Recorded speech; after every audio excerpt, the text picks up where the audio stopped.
Welcome to the Side Hustle to Small Business podcast, powered by Hiscox. I'm your host, Sanjay Parekh. Throughout my career, I've had side hustles, some of which have turned into real businesses. But first and foremost, I'm a serial technology entrepreneur. In the creator space, we hear plenty of advice on how to hustle harder and why you can sleep when you're dead. On this show, we ask new questions in hopes of getting new answers. Questions like, how can small businesses work smarter? How do you achieve balance between work and family? How can we redefine success in our businesses so that we don't burn out after year 3? Every week, I sit down with business founders at various stages of their side hustle to small business journey. These entrepreneurs are pushing the envelope while keeping their values. Keep listening for conversation, context, and camaraderie.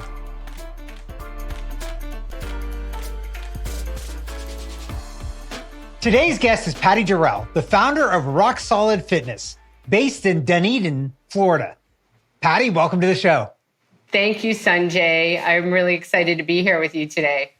I got to admit, I struggled a little bit with the name of the city there because Dunedin is not one that just kind of rolls off the tongue, I think. But we won't keep talking about geography and names of cities for this podcast. That's a totally different podcast. So first, let's talk about you. Give us a little bit about your background and what got you to where you are today. I was in a physical therapy program in college. I was a non-traditional student, which just meant I was the old kid in the class. And I was very busy working at UPS loading trucks. I was taking and teaching karate, and I was tending bar, and I couldn't get rid of the last few pounds that I wanted to lose. And somebody took me to the gym and turned me on to the style of training that we do at Rock Solid Fitness today and changed my life forever. I'm 59 years old. I'm in great shape. There's nothing that I think my body can't do. It's always ready for me. And so that's what got me into what I'm doing, because when you get something that changes your life profoundly, you want to share it with everyone, right? Yeah. Okay, I got to ask you in the intro, you talked about karate. What kind of karate was it that you were doing? Tung Sudo Mudakwon is what I did. Yeah, a Korean style of karate. And how far did you get? What belt did you achieve? It pains me to share this with you, Sanjay, but right before my black belt, I made it all the way through right before my black belt test. And the reason why I didn't test was because I was graduating to be a physical therapist assistant, and I saw many people break their hands and break their feet on the cinder blocks. Oh, wow. And so I knew that if something happened, I would not be able to forge ahead into my career.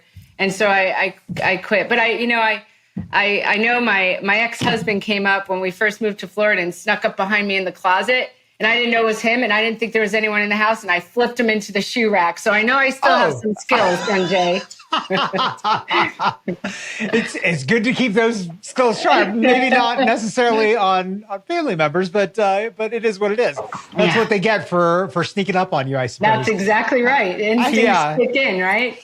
Yeah, exactly. And I think you made the right call look, it'd be cool to say you had the black belt, but keeping everything in one piece is probably important too, I'd say. Yeah, it was great though. It taught me a lot of great things. And I swore if I ever had children, I would put them into a karate program with a really good kyosa. Yeah. So let's talk about the business then. And maybe we'll circle back to karate in a minute and what it taught you about business. But is this the first time that you've ever done something entrepreneurial, or did you do anything entrepreneurial maybe as a kid, or were there entrepreneurs in the family or anything else like that? Yeah, no. First thing I've ever done entrepreneurial. I mean, if you know the book, The E-Myth by Michael Gerber, I had the entrepreneurial seizure and thought I could operate a company when I had absolutely no idea how or what to do. So yes, I've never done anything like this before. Never thought I wanted to have a business. I worked as a solopreneur. While I was working full-time in physical therapy, I had a little side job teaching my patients how to strength train so they could stay out of the physical therapy loop. And it took off, and I decided to go full-time in it. But I was still working out of other people's gyms. And, when the 6th gym was going out of business, I realized I had to take control of my asset. And so I opened a business with a business partner, and that went south really fast. Yeah. Well, yeah. So tell us about that. What went wrong? I didn't realize she had been in business for a long time, and I didn't realize that she just, wasn't thriving. And so there was some financial problems that I wasn't prepared for. And so we separated, and we had 3,000 square feet collectively. And the landlord gave me 1,000 square feet and her 2,000 square feet. So if you know anything about a personal training studio, 1,000 square feet is really small. And if somebody was at the desk trying to make an appointment and somebody else was waiting for their appointment, someone's butt was in someone's face. It was just kind of crazy that we were able to grow up and hit a ceiling in that little small space. Yeah. Was there anything that made you particularly nervous about doing this on your own? Oh, everything made me nervous about it. I've always been really passionate about empowering and challenging people to live their best life through, strength training and health and wellness. But I didn't know what I was doing. And frankly, when things started to not just grow and do well, I really started to take my focus off of people and helping people solve their problems. And I started to put my focus on numbers and percentages, and really got emotionally, mentally, and physically very sick and ruined, some important relationships along the way. Yeah. So do you think you got focused on like the numbers and all that because of the experience from before and what happened with that previous business, or like what was the cause of that? I think it was, I knew that things had to improve, things had to go up. I had great success the first 4 years in business. We grew like 40% year over the year the first 2 years and 20% year over year the next 2 years. But then, I hired too many people, maybe was paying salaries. I didn't understand how to run a business. And so when things weren't going up and they started to flatline and go down, I started to panic. Like, I didn't know what to do. I literally just didn't know how to handle that situation. And, I learned that, I think the biggest lesson that I learned out of that was when you're passionate about helping people, and that's your focus, your team, your clients, everything goes right. But when you take your focus off of the people, then I think everything goes wrong. Huh. Interesting. So what was it that got you to that point and make you realize that you needed to refocus on just helping people and all the other things will just fix themselves? Was it somebody saying something to you, or just like, what caused that epiphany?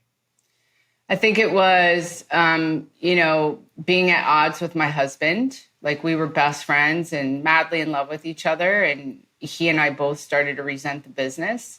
It was not liking myself, when you're working until midnight, getting up at 4:30 in the morning, day in, day out, and you don't have any free time for yourself to fill your own bucket.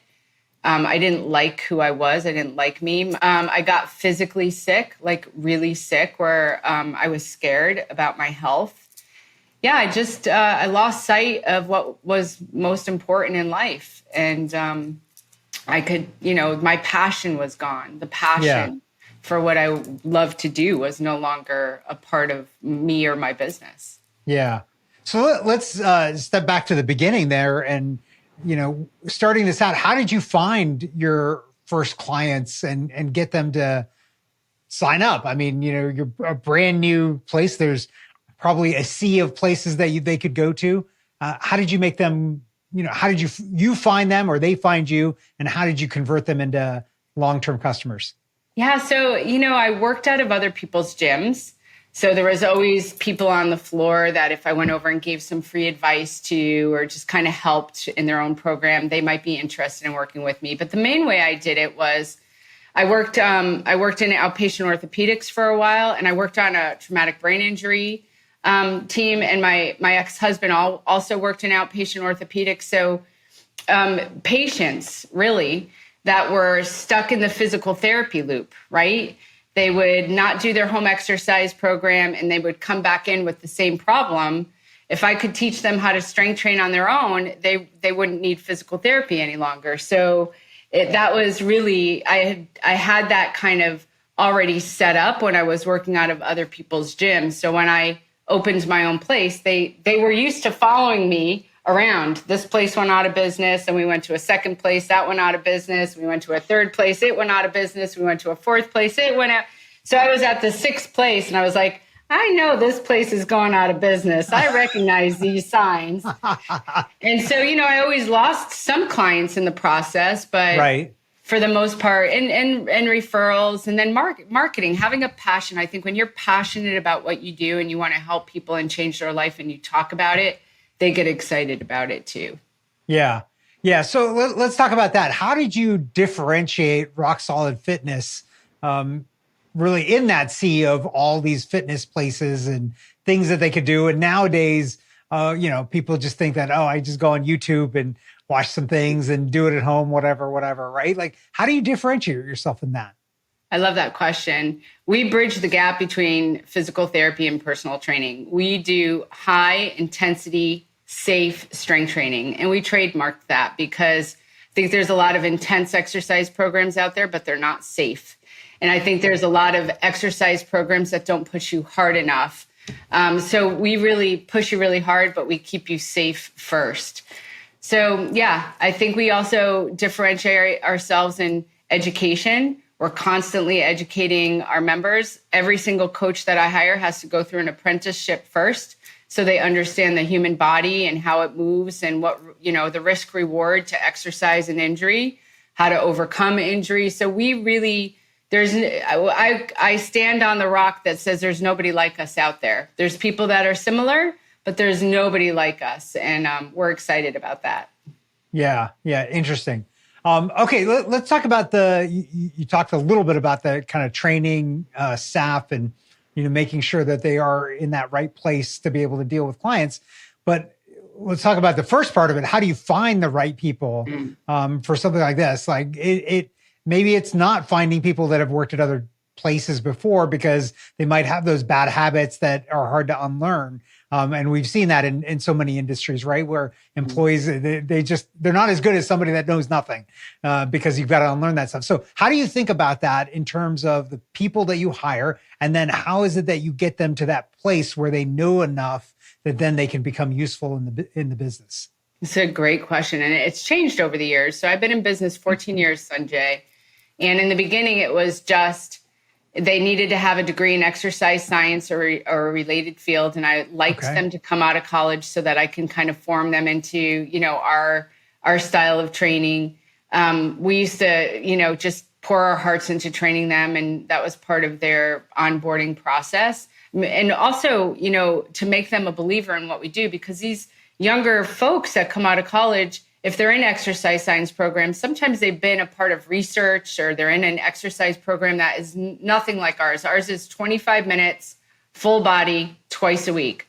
That's all you do. So these younger folks are in the gym 5-6 days a week. So having them buy into it by experiencing it is really the best way for them to get trained and to really kind of love what they do also. But now, I don't know, the education system lets us down a lot. I can sit with someone who has a master's degree in exercise science and ask them what muscles bend the knee, and they can't tell me. So, it's very disappointing. So I've had to lower my standards, not in knowledge, but in expectations of like a college degree or something like that. So now I look for people who are super passionate about exercise. They're super passionate about helping people. And then I can train them the system. They have to know anatomy. I'm not going to teach someone anatomy, but they don't have to have a college degree because frankly, a lot of people who have a college degree don't know their anatomy. Yeah, that's so interesting. Why is it that you think that's happened where you've got people that, previously would know these things and now they don't? Like, what's the disconnect there? I think one, they get it in year 1 or 2 and it's not reinforced. I don't know why it wouldn't be reinforced. Why would an exercise science graduate not know about exercise or some of the founders of exercise or even how to use different types of machines? I think COVID had a lot to do with that. Everything, we're learning on a screen now. We're not in classroom doing practicals and practicums and taking field trips. So everybody wants to have convenience. And I also think that there's a lot of things that are required in our programs that aren't related to what we're going to be doing. Why did I have to learn Shakespeare to graduate in a physical therapy degree, right? Why was that important? Right. Yeah. Interesting. Okay. You touched upon COVID. So let's talk about that for a minute. A business like yours, I imagine was tough during the pandemic. So how do you think about things like that? How do you prepare for black swan events where it's like this huge amount of uncertainty? And how did you fare through especially the early days of the pandemic? Sanjay, it was, that was such an interesting time. I don't think you can prepare for something like that, but you can prepare for your reaction to it, right? So to form a community of people that are going through the same kinds of things as you are in the same kind of industry, I think is important to try and get through stuff like that. So if something like that ever happens again, I reached out to my colleagues and we shared ideas and things. Many of us took our stuff online, right? So you're doing online training, which we don't even believe is a good way to train. But we were doing what we kind of didn't believe in just to give our members a way to stay engaged with their health and their fitness. I learned that, I'm grateful that I was able to keep everyone staffed, let's face it, thankfully to government assistance, the PPP program, the payroll protection program helped a lot of small businesses out. And the whole time I was going through that process with COVID, I said to myself and I said to my colleagues, we really need to figure this out on our own. All of this money is really helpful for us, but it wasn't helpful in the end because, I had a big staff that they didn't have anything to do. I had to somehow keep them engaged because I was still paying them. And then once you take that money, you're required to continue to pay them, even though there's no work for them to do. And so what I learned through that was I really was overstaffed. I didn't need as many things as I thought I needed. I could hire people in fractional services, and that would be, enough. And so there were so many, I could talk to you for days about the lessons I learned through COVID. And because I file my taxes as a health services organization because of my license, I'm licensed in the state of Florida. We were able to stay open as long as we followed all of the rules and the guidelines, right? And so, one person in the studio at a time, we wore masks and shields and sprayed, I'm surprised the upholstery wasn't worn off of our machines because we were wiping them down so much. And if somebody coughed, everybody freaked out. It was just a crazy time. I had to close my business down. An intern brought COVID into the organization and my staff got sick. So we had to close the place down for, 2 weeks so that we didn't get anyone else sick. It was a difficult time, but I learned, I don't know how we made it through, but I think I always say that the difference between a small business that closes and one that stays open is when the owner, founder, CEO, whatever, decides to stop the challenges, because there's always a challenge. We have hurricanes around here. A hurricane comes, you have no power. Your members' homes are destroyed. There's 5 feet of water in there. You lose a ton of your membership because of that. And all you want to do is help them. There's always something that's going to happen. Yeah. I imagine did like this, even though it was trying times, the fact that you were able to stay open, did that help after the pandemic? Because people were just itching for a place to get out of the house and go do something. And you were one of those places that was open. Was it like a weird silver lining for the business? No, it wasn't, because I would literally get phone calls from members, friends, family telling me that I was killing people. I had healthcare professionals in the area accusing me of doing the wrong thing by staying open because I was spreading the disease. I think that what I do, strength training, is an absolute foundation of our health and fitness. It totally helps our immune system. So the fact that we were looked at as non-essential was really disappointing. We are essential. Personal training studios, gyms are essential to our health, and we should always be looked at that way. So I remember one person who was so stressed out because he couldn't get to the gym, that he came and worked out with us when all the other gyms were closed. But I'm also in a state where things reopened pretty quickly. Yeah. Provided that you were following the guidelines of, so many feet apart and mask on, pretty much we were not like the rest of the country here in Florida. Yeah. Interesting.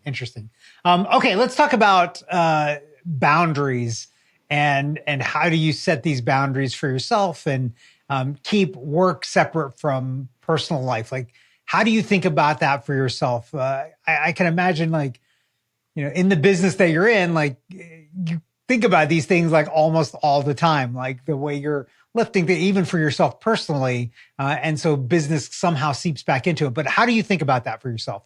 Oh, it's been such a great evolution, Sanjay. I'm so glad you're asking me that question because, after getting really sick and ruining the relationship with myself and, let's face it, I'm divorced now. My ex-husband and I are great friends and we still love each other and support each other. But I think the business and my drive to the business, was a part of our issue, not all of it, but a part of it.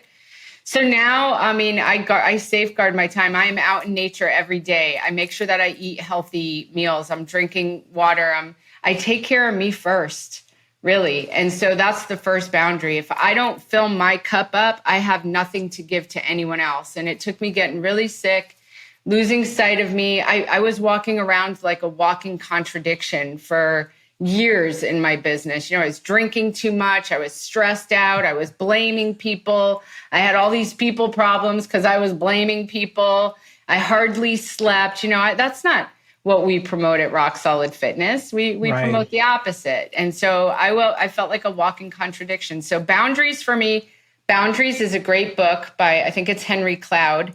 Awesome book if you haven't read it. And boundaries are really important. I have community with my friends. I have a great group of friends.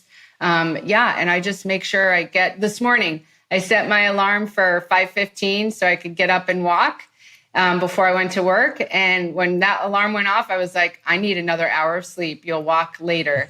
And I reset the alarm for another hour. It just, and I would have never done that in the past. I would have felt awful guilty doing that, everything had to be a certain way and it had to be perfect and it had to get done. And now I give myself and everyone else a lot of grace and generosity. Yeah. That's a great boundary. It's so you've touched on this a couple of times, I think. Let's talk about starting a business with a family member like this.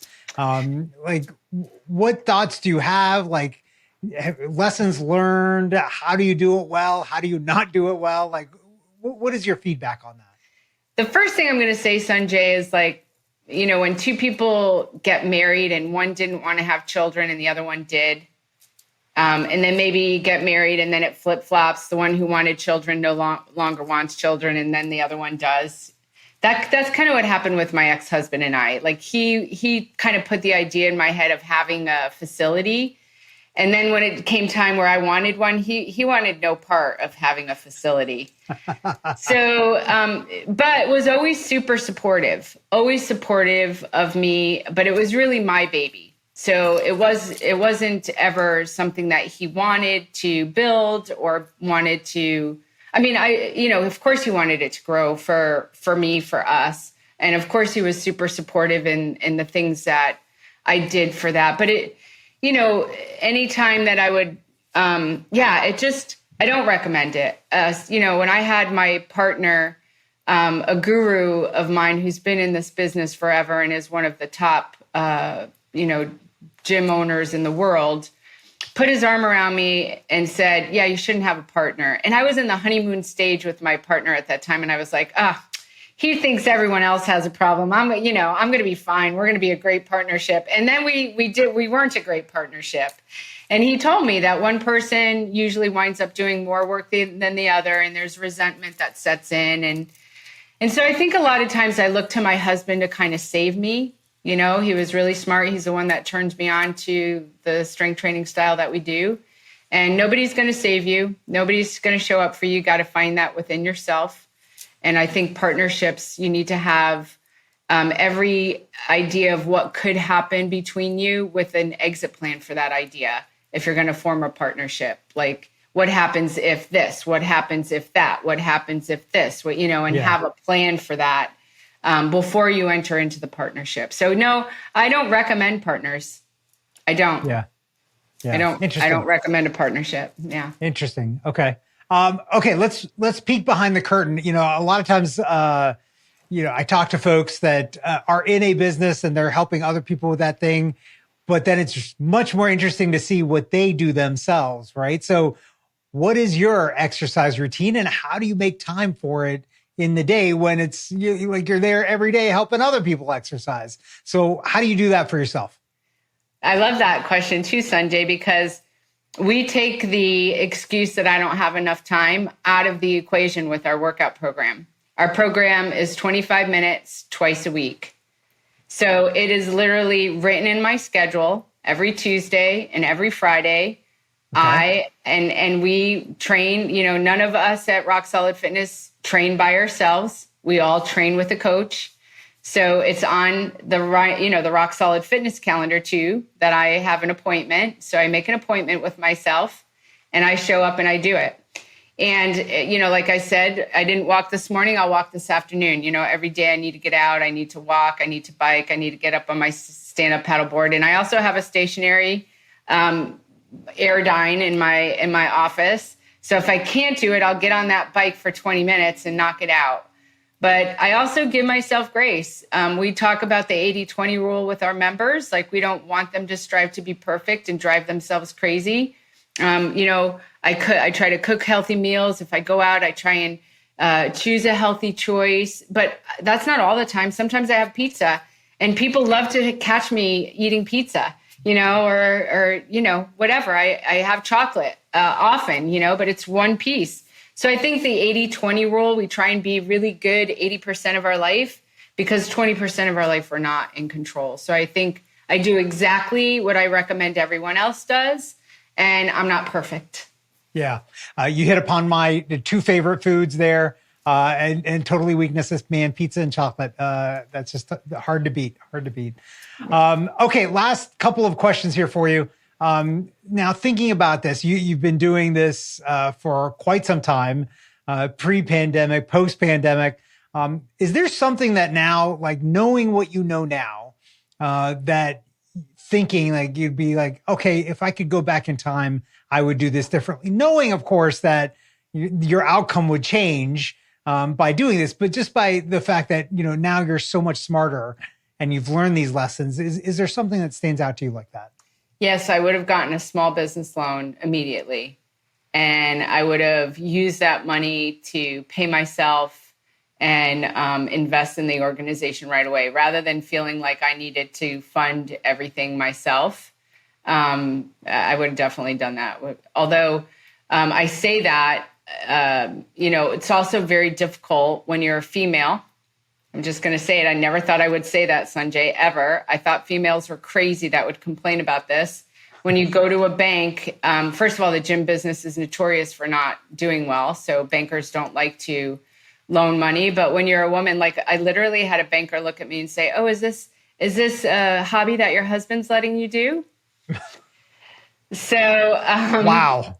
Yeah. And then, so I think that I would have figured out a way to get my hands on some money to just not feel so scared, right? Because the fear is the thing that makes us mess up. Fear is the thing that holds us back. And fear is what set into me when I, started to really not focus on helping people, but focus more on numbers and percentages and things like that. It was fear of failure, fear of, so I think when you have a little cushion of money, and you have issues with money, like I grew up with issues with money, then you're not so afraid of doing things. So that would be the one thing. I hope you left that bank immediately after that comment, because that's not okay. Yeah, you're right. I did not. And I often think I want to go in there and say, look at me now, like show them my bank statement and say, I bet you're really sorry that I'm not your customer, Yeah. I'm sure whoever says that probably realizes it now and has probably seen your name elsewhere and been like, oh, that was a massive mistake. So better to not even go back in and rub it in their faces. Right. Just let them rub it in their own. That's right. Okay, last question for you, Patty. If you were talking to somebody that's thinking about taking that leap like you did and launching either a side hustle or a full-time business, what advice would you give to them? The same. I would tell them to make sure that they pay themselves first, and to focus on their passion and don't let fear hold them back. Constantly learn, find people that are successful in your industry, make friends with them, talk with them, learn from them. That's what I would tell them. But make sure that you're doing what you're passionate about, whether it's, owning a business, you're just passionate about owning a business and making it something. Or if it's a service business and you're going to be operating in it, then make sure that you love what you do. I love it. I love it. Patty, thanks for being on. Where can our listeners find and connect with you online? Thank you, Sanjay. It's been fun. So they can find my website at Rock Solid Fitness FL. That's Rock Solid Fitness FL for Florida. And our same handle for Facebook, Instagram, Twitter. No, we're not on Twitter, and LinkedIn. And they can also find us on Pinterest. We just started to post on Pinterest. It's hard to keep up with all the platforms sometimes. So, we're not on Twitter, right? There you go. Thanks again for being on today. Thank you, Sanjay. Thanks for listening to this week's episode of the Side Hustle to Small Business podcast powered by Hiscox. To learn more about how Hiscox can help protect your small business through intelligent insurance solutions, visit hiscox.com. That's HISCOX.com. And if you have a story you want to hear on this podcast, please visit hiscox.com/share your story. I'm your host, Sanjay Parikh. You can find out more about me at my website, sanjayparikh.com.